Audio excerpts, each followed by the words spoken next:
This is Castleweep by Alan Dean Foster. The walls weep, but only on nights when the moon is full. Uh-huh, Court mused as he cast an amused glance across the folding camp table at Shelley. And the gorillas danced in the clearing, while the fabulous chimpanzees thumped out a beat on a hollow log, and the black colobus monkeys chorused in counterpoint from the perches high in the odum trees. Shelley's tight grin showed that she was having an equally hard time repressing a laugh. Sharing a knowing smirk with her, he decided would have to do.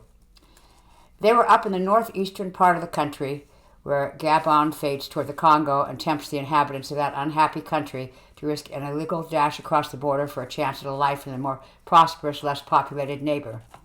Cleft by the equator, little in the way of civilization penetrated this obscure, densely forested corner of one of the planet's least visited countries. Baka pygmies still silently stalked in the depths of soundless jungle, while keeping a wary eye out for dyspeptic forest elephants and the occasional fidgety lime-green mamba. If not for the unauthorized loggers and illegal bushmeat hunters, probably no one would come here at all, Court reflected. A soft rush of disturbed air, as if a small plane was passing low overhead, caused him to set his coffee down while casting a casual glance skyward. It was only another spectacular hornbill. He was sick of hornbills and their interminable raucous cries. It was just afternoon, and not much was stirring in the forest. Soon it would be too hot even for the manga bees to move. You knew you were in the real tropics, he reflected, when you sat perfectly still, did not move a muscle, and sweat still ran off you in rivulets. Every day, his chest became a delta. Peering across the battered table, he found himself admiring Shelley anew. He'd known many attractive women. She was the first he'd ever met who had shown a willingness to accompany him on a trip like this, instead of insisting they must go somewhere like Rome or the Riviera. Her predecessors' notions of exploring the tropics rarely extended beyond attending a garden party in Miami. Limiting their horizons thusly caused them to miss out on much that was of interest. Him, for one thing. Where his personal appeal was concerned, Court labored under no delusions. The substantial trust fund he had inherited only enhanced his attractiveness to the opposite sex. He felt no shame with his unearned wealth. We are none of us responsible for the conditions imposed upon us by fortuitous origins, he'd often cheerfully reminded himself, usually while withdrawing money.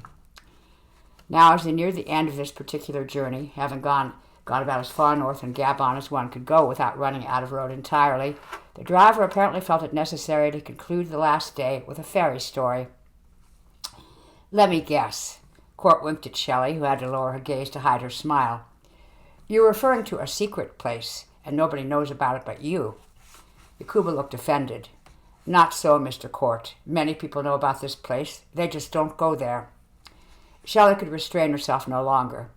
Oh, let me guess. She bugged her eyes and shook her hands. It's haunted.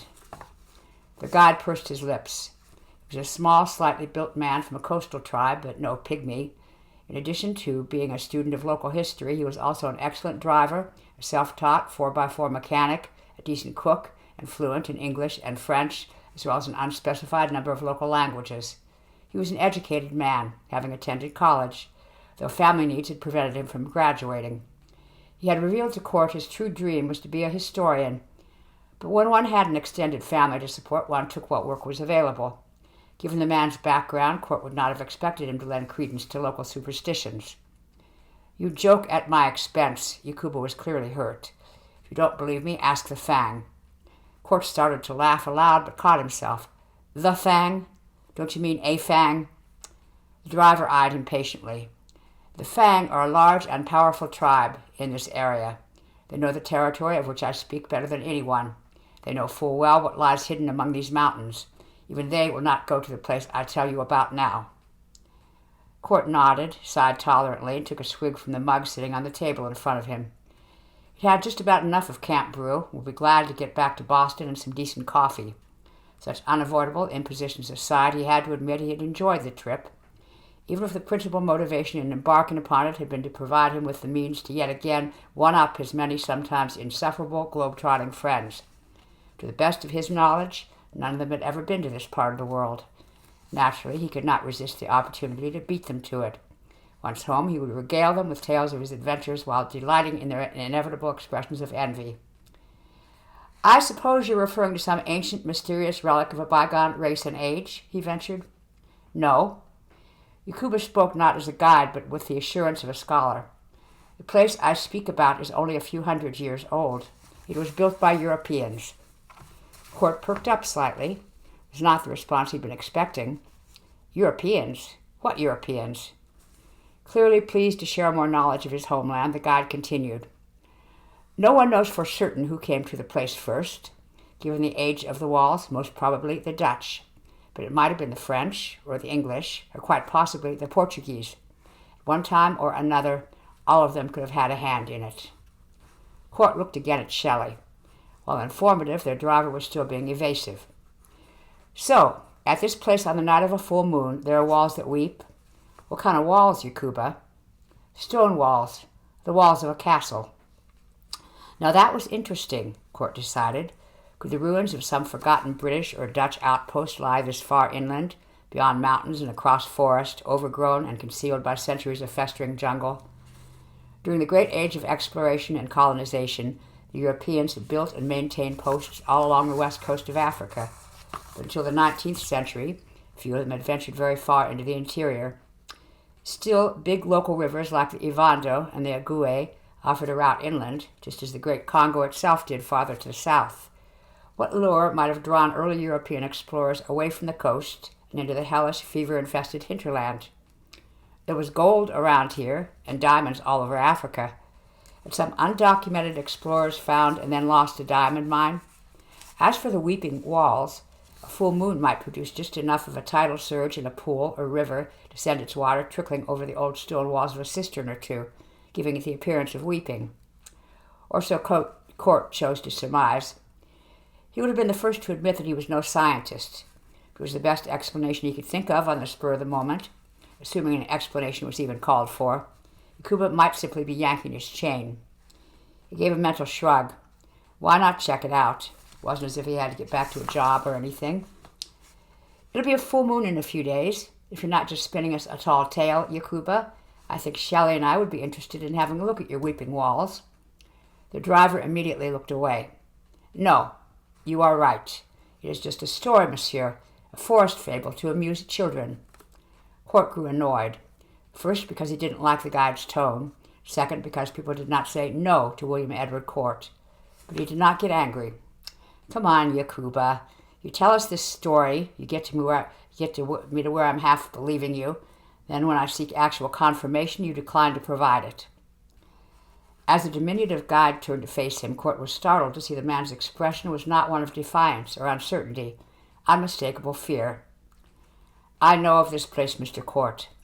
I mentioned it to you only in passing, not thinking you would ever contemplate actually going there. I know where it is supposed to lie, but I myself have never been there. I will never be there. His sudden resolve was startling. Bored by the discussion, Shelley delicately sipped down the last of her coffee, pondered the cookies set out on a paper plate in the middle of the table, leaned back in her folding canvas chair. Go or don't go, I don't care, Cor. 1 more week of this and then we head home. That was the arrangement. I put up with these conditions pretty well, I think. Her eyes narrowed. You owe me a month in London, with shopping. I know, he agreed irritably without looking at her. Can we get to this place in 3 days, Yakuba? The driver looked away again. 1 day driving, then 2 days walk. Same back out again. Not easy, but it could be done. There was no hesitation in his voice. It does not matter. I will not take you there. I'm sorry now that I mentioned it. Court sighed and leaned toward the guide. He knew exactly what to do because he had done it dozens of times before and it always worked. Always. I paid you half your fee in Libreville. His smile was not unlike that flashed by the crocodiles that inhabited the nearby river. I'd hate to have to reconsider payment of the rest following our return due to unsatisfactory fulfillment of designated duties. As expected, the threat shook Yakuba. Not only did he need the money for his family, the court knew how the game was played. If a Westerner complained to the tourism department in Libreville, Yakuba could lose his official guide's license. In a country like this, it could mark him for life. Despite all that, Yakuba hesitated for a long time. At last, he cursed under his breath. I will take you close enough to see, but I won't go to the Weeping Walls myself.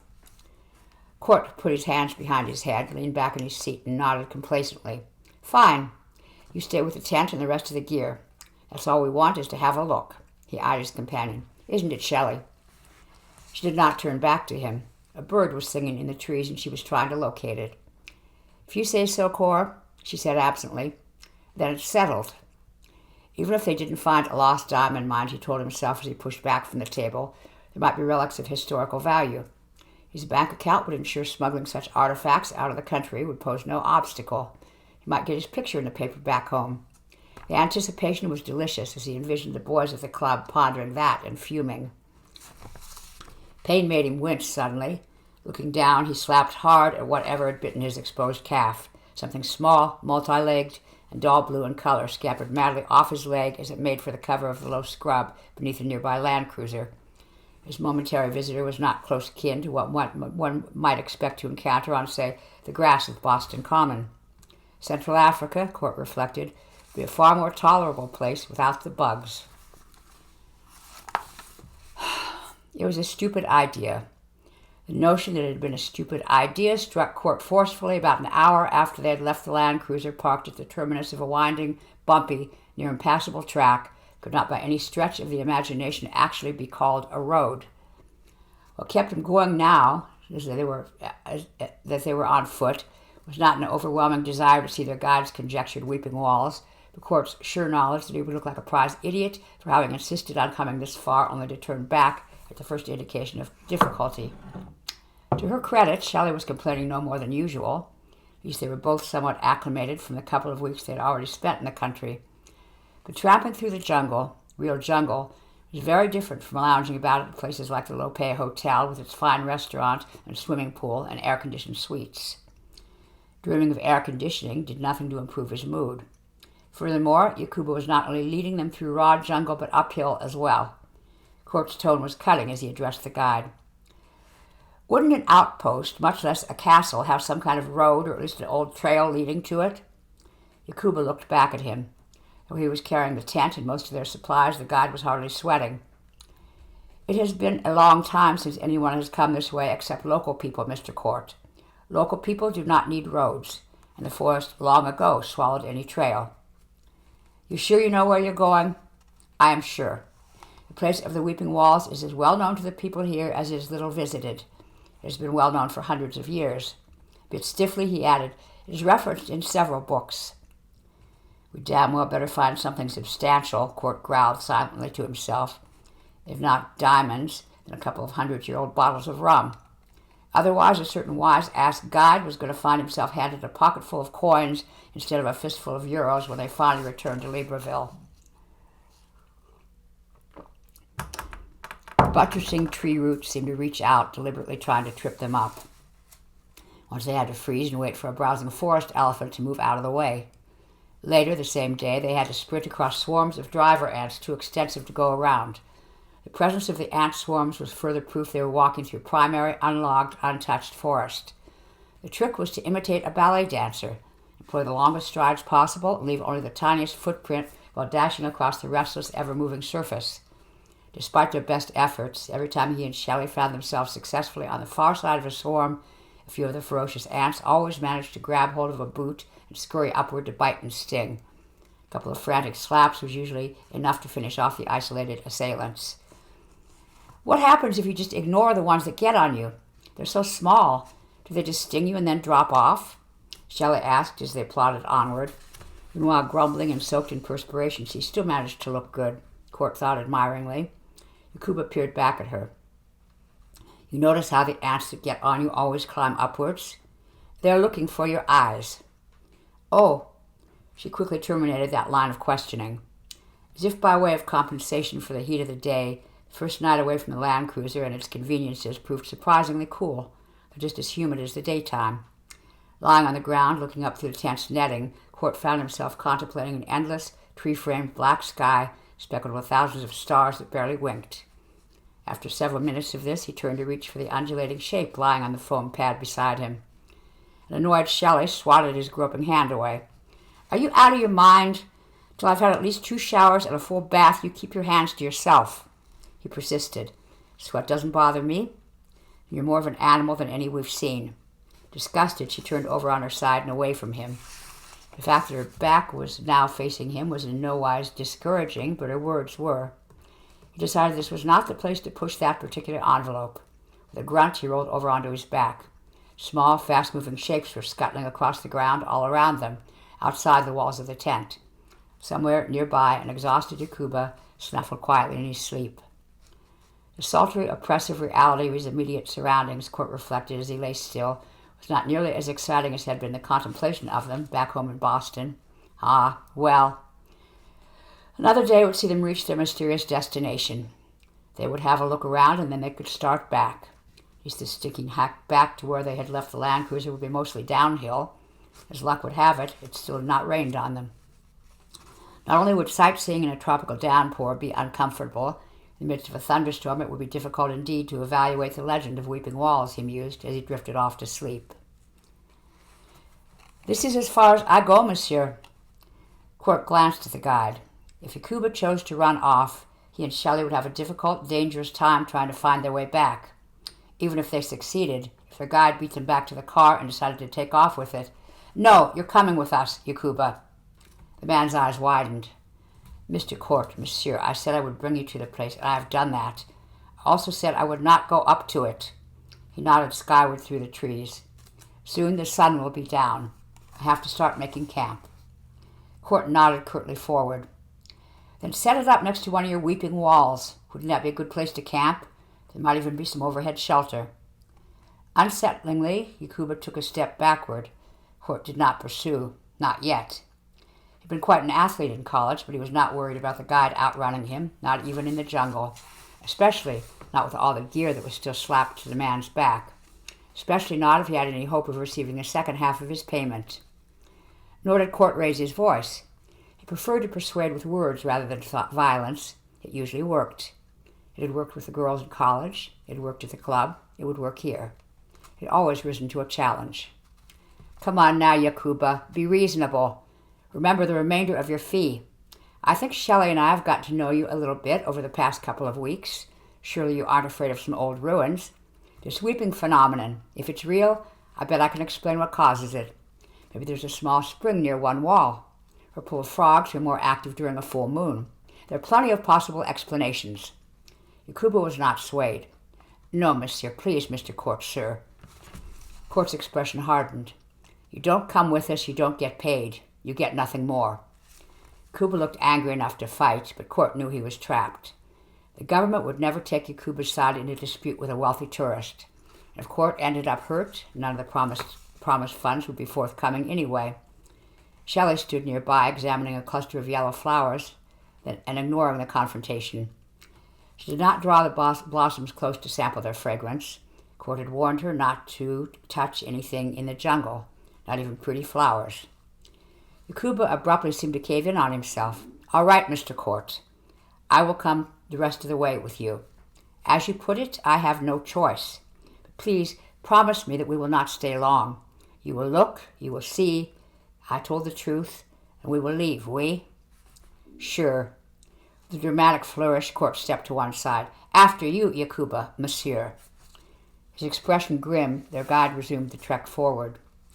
It was as true as his word. They did not have much farther to go.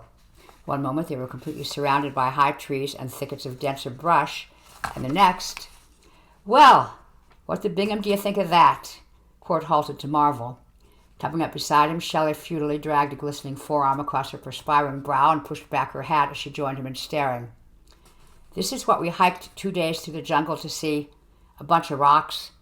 She was exceptionally bummed. "Not just rocks." Court's eyes traveled slowly over the structure that rose before them. "They're walls. Real walls." He glanced over at the visibly apprehensive Yakuba. "You were telling the truth about that much, at least." "Yes, walls. The castle walls." Fearless in the face of nocturnal prowling leopards and hordes of driver ants, the guide was now unashamedly on edge. "We can go now, oui, Monsieur Court?" Court studied the wall before them. "I don't see any weeping. Guess we just have to wait for tonight's full moon." It was amusing to see how big the guide's eyes became. "No, we leave now, Monsieur Court. Please, you have seen. It is enough." "It is not enough." Court was adamant. "Besides, as you so correctly pointed out, it'll be dark soon. Might as well make camp right here." While you're setting up the tents and starting dinner, Shelley and I will have a look around. Or are you afraid the rocks will eat us?" "No, no, not afraid of that," Yakuba muttered. Without elaboration and with obvious reluctance, he swung the heavy pack off his back. "Shelley?" Court eyed his companion. She shrugged. "Might as well sweat while walking as sweat while standing." "Not quite the investigative spirit I was hoping for," Court said as he stepped forward. "You want to see spirit?" She cocked a jaundiced eye at him. "Show me a spa and a salon, and I'll show you some spirit." "In Libreville," he told her, "in a few days. Don't I always keep my promises?" She threw him a look but said nothing.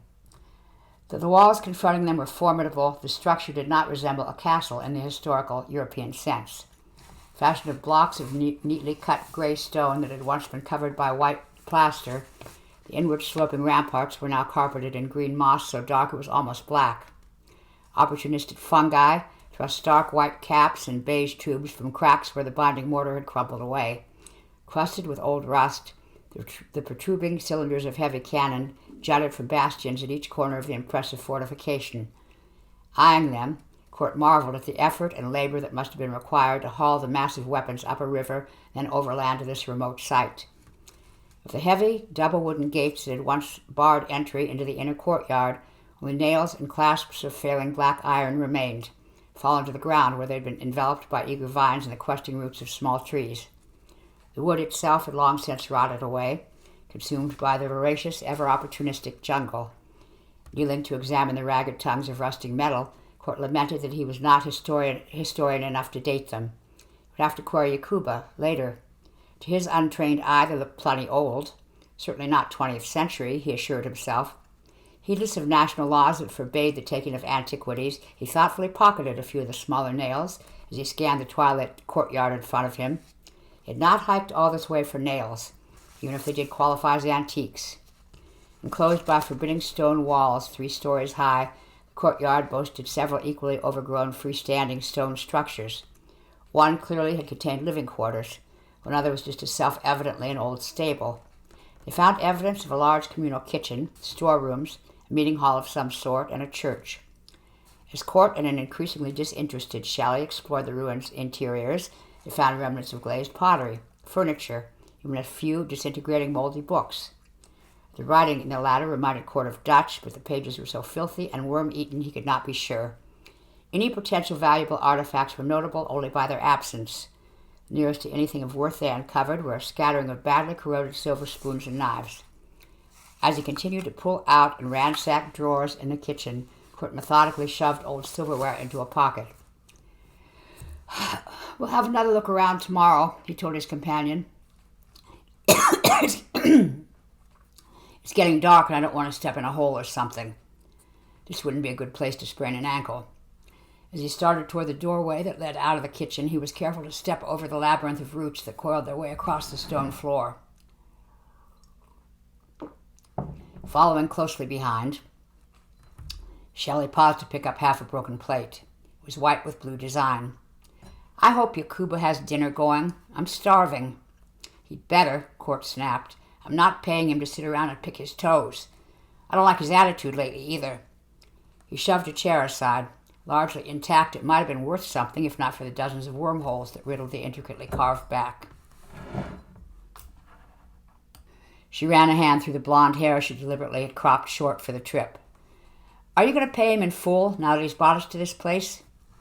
Court kicked aside a tin ewer. It clanged noisily as it bounced across the floor. "He certainly thinks so. We'll work it out when we get back to the train station at Avindo. I'm sure we'll come to an arrangement." He smiled. "Not that he has much choice in what I finally do decide to pay him, or any leverage." Out in the courtyard, night overtook the forest like a quiet apocalypse. Here at the equator, the sun did not so much set as plummet below the horizon. Same time every day, day in and day out. To someone used to the gradual sunsets of temperate climes, the sudden descent into darkness could be disconcerting. Court had a small flashlight on the chain he kept in one pocket, but he knew they wouldn't need it. Yakuba had been ordered to set up camp just outside the main gate. Court had no doubt that regardless of his superstitious fear, the guide would do as he had been told. The man had too much money at stake to do otherwise. So Court didn't insist they keep going when Shelley declared that she wanted to take a quick look inside one of the portals that beckoned from the inner wall of the fortifications. Several such arching openings formed dark ovals within the overgrown stone. Though clearly intended to allow entrance, they had low lintels just like the doorways in the courtyard buildings. People today were taller, Court knew, than those who had gone before. The opening she chose stood out because of the elaborate gate that hung half open on massive bent iron hinges. Heavy black grate looked strong enough to stop a charging rhino. "Go ahead and have a look," he told her, "but don't linger. I don't know what you think you'll find in there that we didn't see inside the main buildings. Watch out for snakes." She smiled reassuredly at him, alluring in the deep twilight despite the perspiration that streaked her face. "I won't be long, I promise. We came all this way. Maybe there are some diamonds, or some antique jewelry. Something like that would almost make it worth coming all this way." She gestured skyward. "Anyway, the light's fading. I won't go any farther than I can see, and I'll be careful." When she bent low to pass under the opening's lintel, he occupied himself examining the ground. The courtyard was paved with large blocks of the same finely cut stone as the outer walls and interior buildings. Someone had gone to a great deal of trouble to erect this imposing fortress here in the middle of the equatorial jungle. Europeans, certainly. Yakuba had been right about that much. Court had seen pictures of the walls at Great Zimbabwe. This looked nothing like them. The rationale for the fort's construction remained as much a mystery as ever. If its builders had found gold here, or diamonds, the establishment of such a commanding facility would make sense. Or maybe the driving force had been the ivory itself, he told himself. There was still a lot of elephants in this part of Central Africa. He could be standing in the middle of an important ivory trading center whose history had been swallowed up by time in the jungle. Perhaps he ought to have another more thorough look at the buildings he and Shelley had just walked through. An ivory storeroom might be situated underground, otherwise carefully hidden. So far, their cursory search had revealed very little in the way of artifacts. It was possible that everything of value had been carried off by various tribes. But he reminded himself Yakuba was insistent that locals didn't come here. Ivory held up well over time. He and Shelley couldn't carry off a hoard of tusks, of course. But if they discovered anything substantial, it might be worthwhile to come back with porters, who would no doubt have to be paid handsomely to convince them to come here. If its age could be verified, old ivory was something for which he might be able to obtain a legitimate export permit. If that was the case, he knew paying off local officials wouldn't be much. Shelley's horrific, high-pitched scream split the thick, inert evening air.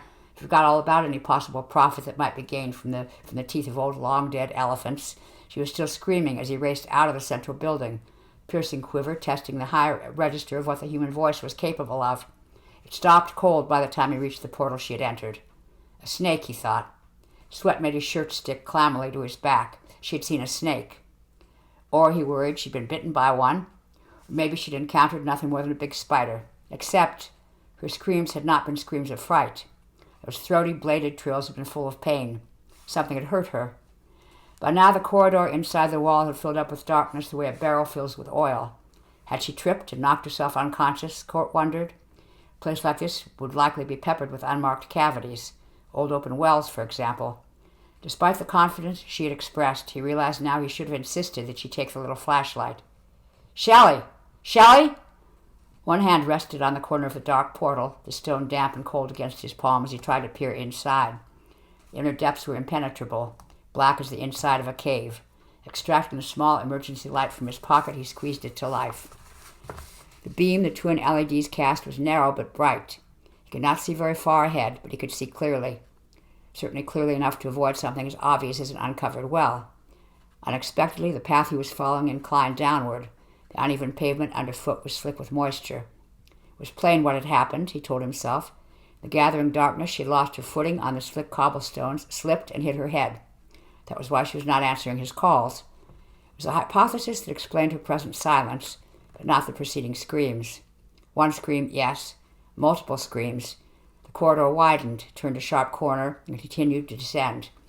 Soon it had widened enough to accommodate two-way traffic. Heavy iron sconces bolted to the walls showed where torches and later oil lamps had once blazed to illuminate the subterranean maze. Like fossilized flames, sooty streaks rose above each one. She's crazy, he told himself, wandering down into a place like this at sunset.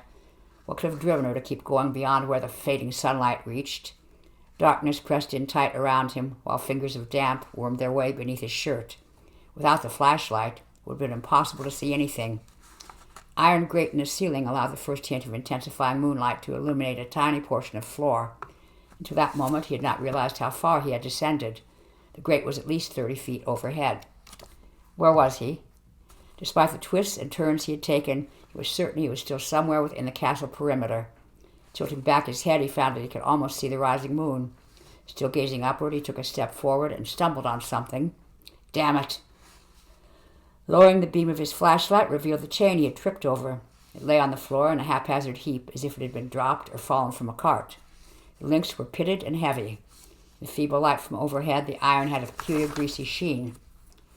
As he continued onward, he encountered more of the chains. Many were attached to iron rings that were bolted to the walls, but a fair number lay scattered across the floor itself. Shifting the beam from side to side as he slowly made his way forward, he was relieved when the flashlight finally picked out the pale brown of his companion's pants.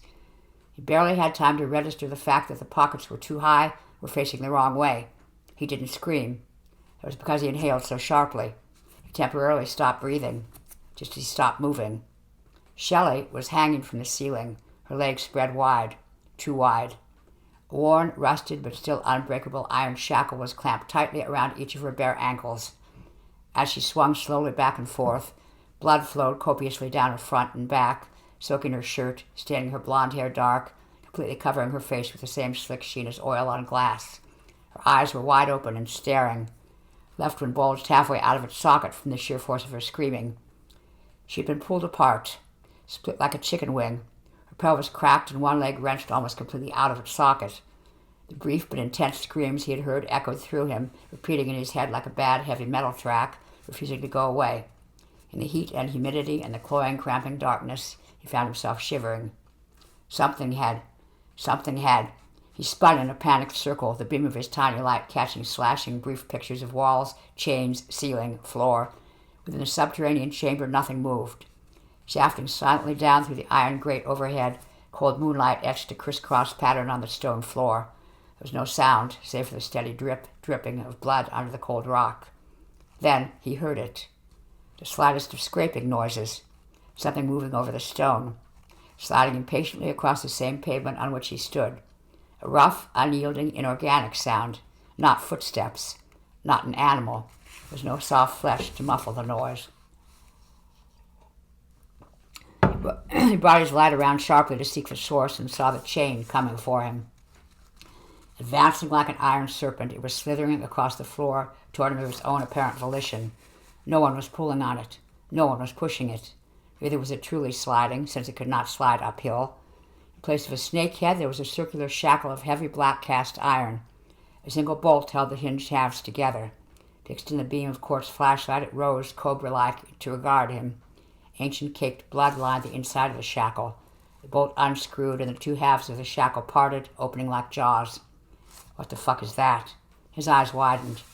He might have made a sound. In any case, there was no one around to take note of it except the unfortunate Shelley, who was beyond hearing. He stumbled backward, staggering uphill. Something struck at his right calf, and a sharp pain shot through his lower leg. Twisting wildly, he looked down to see a second chain started to wrap itself around his upper ankle. Uttering an inarticulate cry, he wrenched free of the encircling metal and started to run back the way he had come. All around him now, the sloping subterranean passageway was alive with the brassy clink and clang of awakening metal. Chains scraped and rattled, jangled and clattered as one serpentine shackle after another shook itself to horrid metallic life.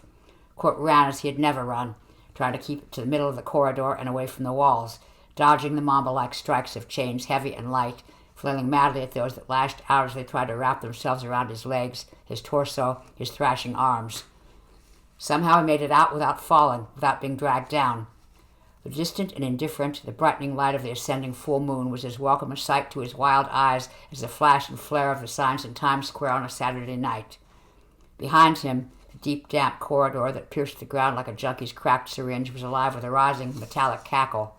Looking back as he struggled to catch his breath in the superheated, cloying air, he saw to his horror that the hideously animate metal Shelley, and now he had disturbed, would not be satisfied with trying to trap him in the stone catacombs below.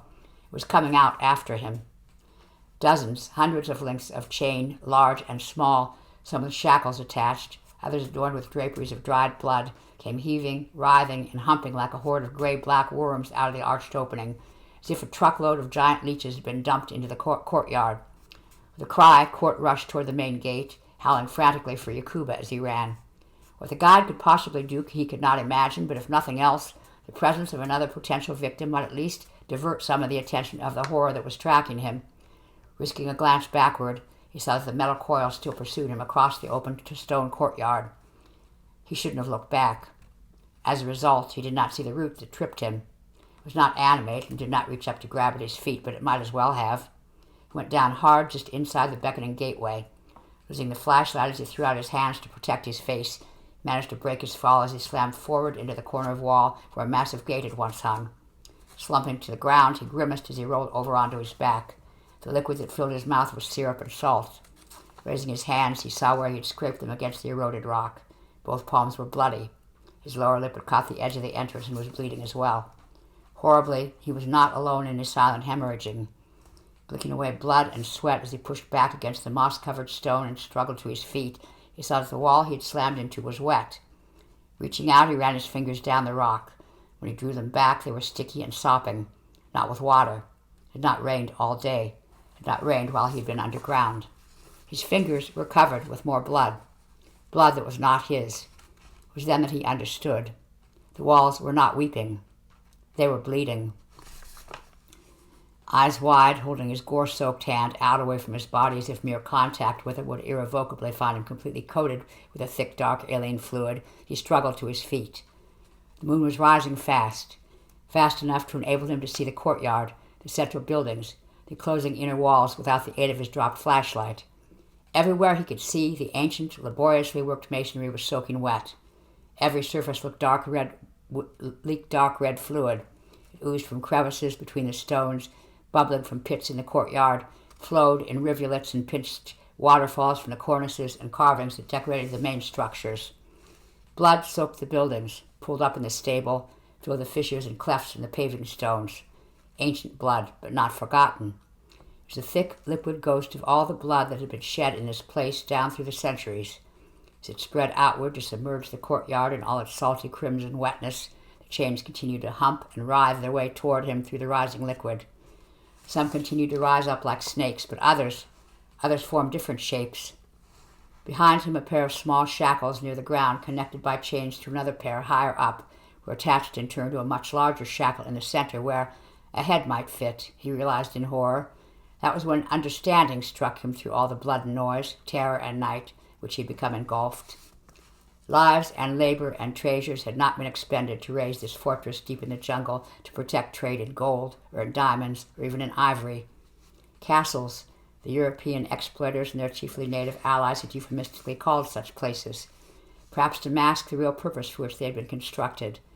They had been built to protect, yes, as well as to guard and regulate and look after the most valuable trade commodity of them all. Slaves. He could hear the other sounds now. They were soft and subtle and almost imperceptible, but he could hear them. The hopeless whisperings, the agonized moans, the desperate final cries that rose above the clanking and rattling of the pursuing chains. The echoes of the thousands, perhaps tens of thousands, who had been brought this way, manacled together at the feet and at the neck on their long, sad, one-way march to the waiting distant sea.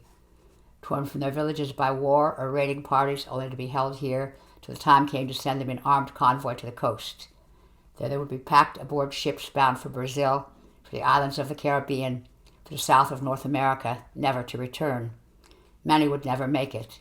They would perish from diseases or malnutrition or overcrowding during the horrific middle passage. Many would not even get that far. Instead, they would die here, crammed together in subterranean pens of stone and iron, asphyxiated by their comrades in the nightmarish heat, the unimaginable stench of the dungeons. No wonder Yakuba had not wanted to come that last half mile. No wonder he had not wanted to walk those final yards. No wonder. Court forced himself to turn, to stay upright. Surely Yakuba had not fled at the sound of Shelley screaming. Surely not. Yakuba would still be waiting for him in the camp in the forest. Once he was free of the noisome walls and beyond their suffocating stone grasp, he would finally heed the wise counsel of his knowing guide. He would not stay anywhere near here. proximate to this hellhole of horror and death, who would use the light of the moon to lead them away. Across the nearest river, however far that might be, yes, and they could finally rest, safely distant from the flesh-crawling, moaning, and unyielding iron and the weeping, bleeding walls. Shelley, poor, broken, dead Shelley. In the darkness below, she had fallen into a pit and broken her neck, he would tell the authorities. Yakuba would corroborate the explanation. Yakuba would not question. Yakuba would go along with anything that led them to flee this place and collect the rest of his fee. Court went down for the second time just as he emerged outside the gaping portal. The shackle that snapped shut around his right ankle was attached to a chain whose individual hot-forged links were as thick as sausages. Whining like a trapped dog, he pulled at it frantically until his already bleeding fingers were torn and raw, and more than one nail hung loose and bloody. As he dug at the first chain, a second manacle clamped tight around his left wrist and contracted, dragging him backward while practically lifting him off his feet. The back of his head bounced when it hit the unyielding pavement. Vision blurring, he looked up and managed to half-focus on the yellow circle of the rising moon. Something blotted it out. It was a heavy neck shackle, 4 inches wide and half an inch thick, solid wrought iron supported in an upright position by a coil of bloody black chain. Below it, other chains extended off to the left and right. The silhouette they formed was nearly recognizable as that of a human body, representation in hovering, twisting, restraining iron that stood as a symbol for the thousands who had passed this way long ago. The chain that was now secured in his right wrist pulled hard, very hard. Court screamed as his shoulder was dislocated. Rolling, moaning Yakuba's name, he tried to crawl back toward the beckoning gateway. In contrast to the intrusive slaving castle, it was a hulking artificial blot on the landscape. The fetid surrounding jungle now seemed innocent, pristine, pure. It tempted him. It smelled of refuge. Another shackle clamped shut around his left ankle. Chain snapped taut.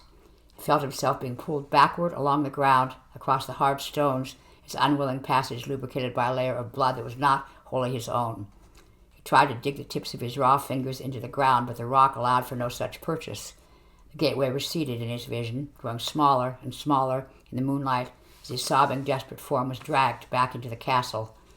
From high above, the moon looked down, soft light glistening off the dark liquid that now pooled freely in the open courtyard, shining on the back of a single screaming figure that was being pulled inexorably across the stones toward a single dark, arched opening in the inner wall.